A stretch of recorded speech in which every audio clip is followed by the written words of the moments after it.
Alors, bonjour à tous, chers 5e. Aujourd'hui, on va reprendre l'activité sur Bruges, faire un bilan en fait de cette activité euh, en guise un peu de correction et de mise en perspective de ce qu'on avait pu dire sur cette ville.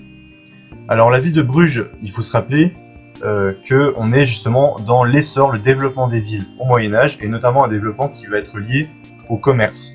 En effet, il faut se rappeler que les villes au Moyen-Âge commencent à nouveau à se développer. Ça fait plus de 1000 ans qu'il n'y a pas eu d'essor et de développement des villes en fait depuis l'Antiquité, grâce au développement de la population et grâce au développement du commerce. C'est deux phénomènes qui vont permettre ce développement.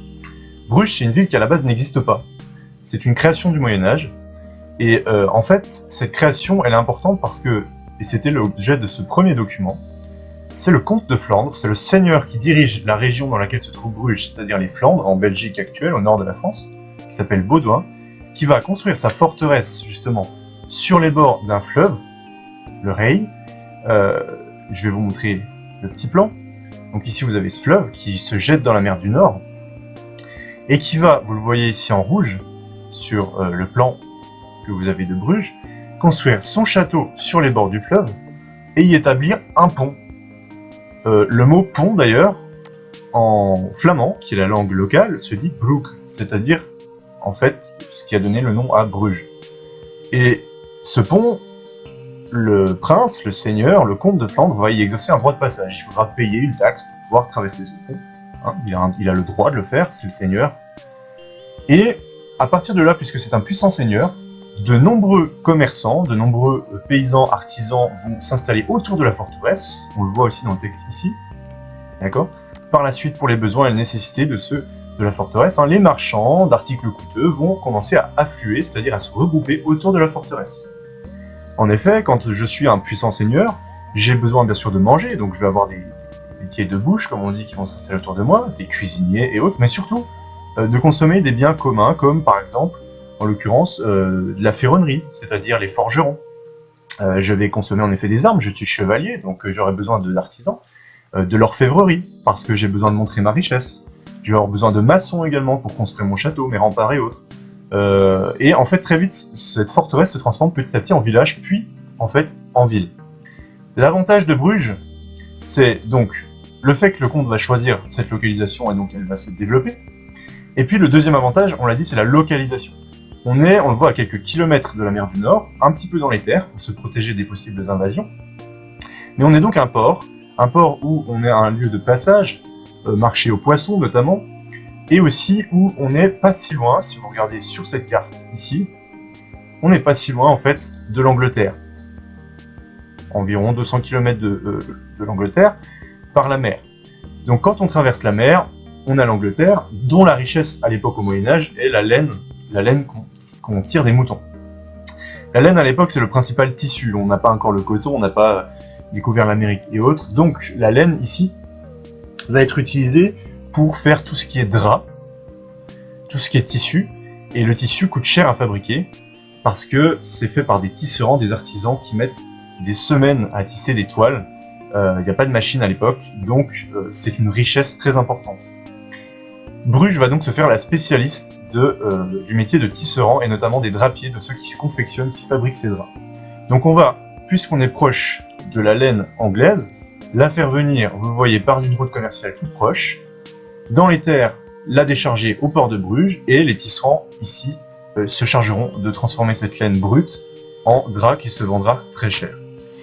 Bruges, c'est donc un carrefour commercial entre une route maritime qui va de l'Angleterre vers le nord de l'Europe, mais qui va aussi, par des routes terrestres, vers le sud de l'Europe, qui va rejoindre la France, l'Italie, mais aussi l'Est, en direction de la Russie.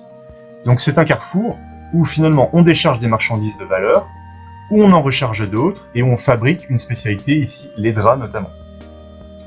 Très vite donc la ville s'étend, et on passe d'une simple forteresse ici en rouge, autour du 9e, 10e siècle, autour du 12e, 13e siècle, un petit bourg entouré d'une forteresse ici, d'une muraille en noir, puis encore ici une autre extension de la ville, parce que la ville se développe très rapidement au XIIIe siècle, notamment dans les années 1200, où la ville connaîtra son apogée, maximum de sa grandeur.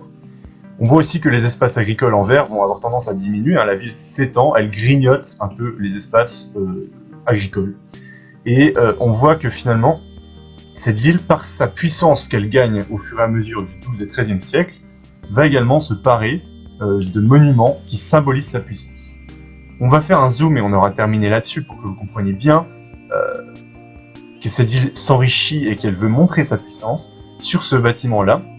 Donc ce bâtiment-là, en fait, c'est deux bâtiments en un.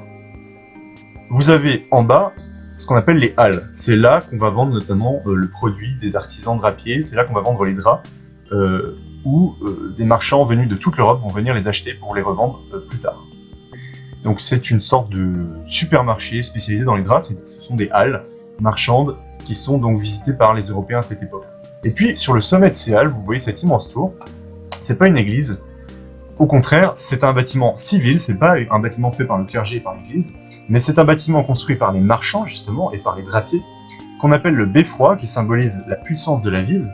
Ce beffroi, en fait, c'est là où siège le conseil de la ville, un peu comme le conseil municipal qui a un maire. À l'époque, on a des magistrats qui sont élus justement par les gens les plus riches, notamment les drapiers et autres les plus riches de la ville, et qui vont avoir le droit justement d'organiser la vie économique, la vie politique et la justice, notamment à Bruges.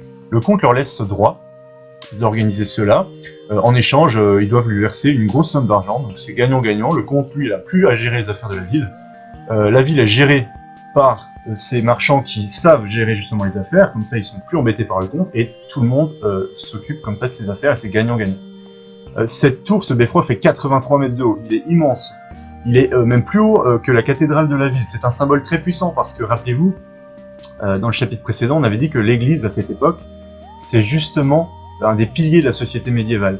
Elle domine la société médiévale et montrer finalement que des marchands, des gens qui viennent de professions qui ne sont pas considérées comme nobles, ce ne sont pas des chevaliers, ont les moyens de construire quelque chose de plus haut, de plus fort, de plus grand que l'église, c'est un symbole qui est un peu une sorte de provocation aussi. Ça montre leur fierté de réussite.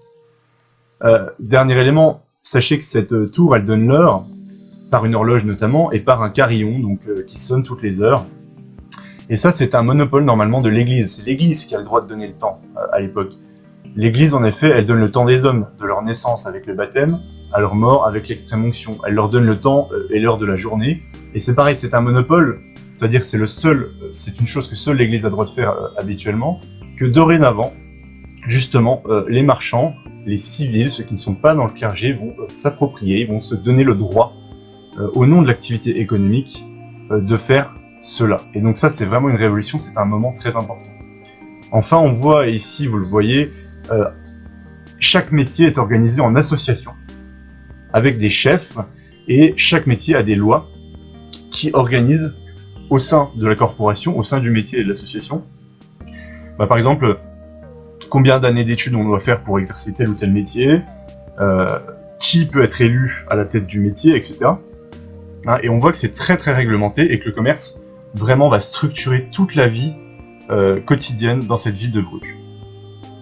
Donc pour terminer, je vous mets l'extrait d'une vidéo qui justement résume un petit peu, et ça vous permettra de voir les paysages de la ville de Bruges aujourd'hui, parce qu'aujourd'hui cette ville justement est restée très bien préservée, c'est un joyau architectural du Moyen-Âge, et du coup on voit un peu sa puissance et sa richesse dans l'architecture qui a perduré jusqu'à aujourd'hui. C'est un haut lieu touristique du coup, donc je vous laisse découvrir cette vidéo en guise de conclusion de cette activité sur la ville de Bruges.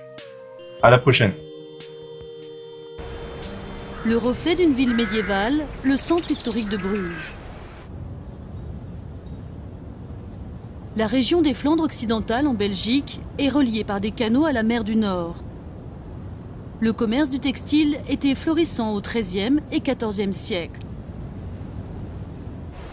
Le début de l'âge d'or de Bruges en tant que centre du commerce.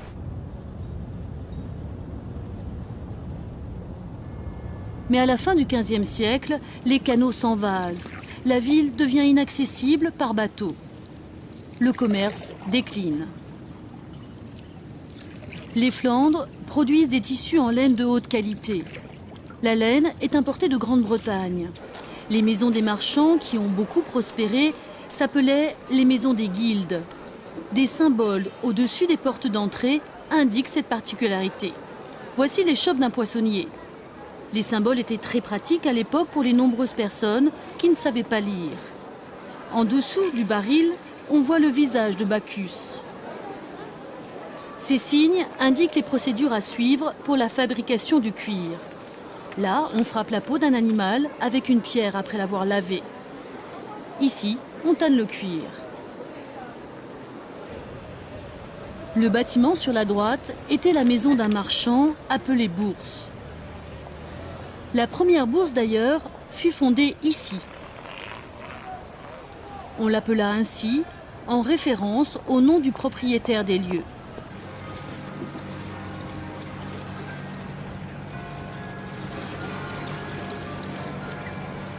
Bruges devint un centre florissant pour la finance et a rejoint la Ligue hanséatique, l'association maritime des villes marchandes de l'Europe du Nord. Ce beffroi fut bâti comme tour de guet et il devint le symbole de l'indépendance de la ville. À son sommet, un ensemble de cloches appelées carillons sonne l'heure.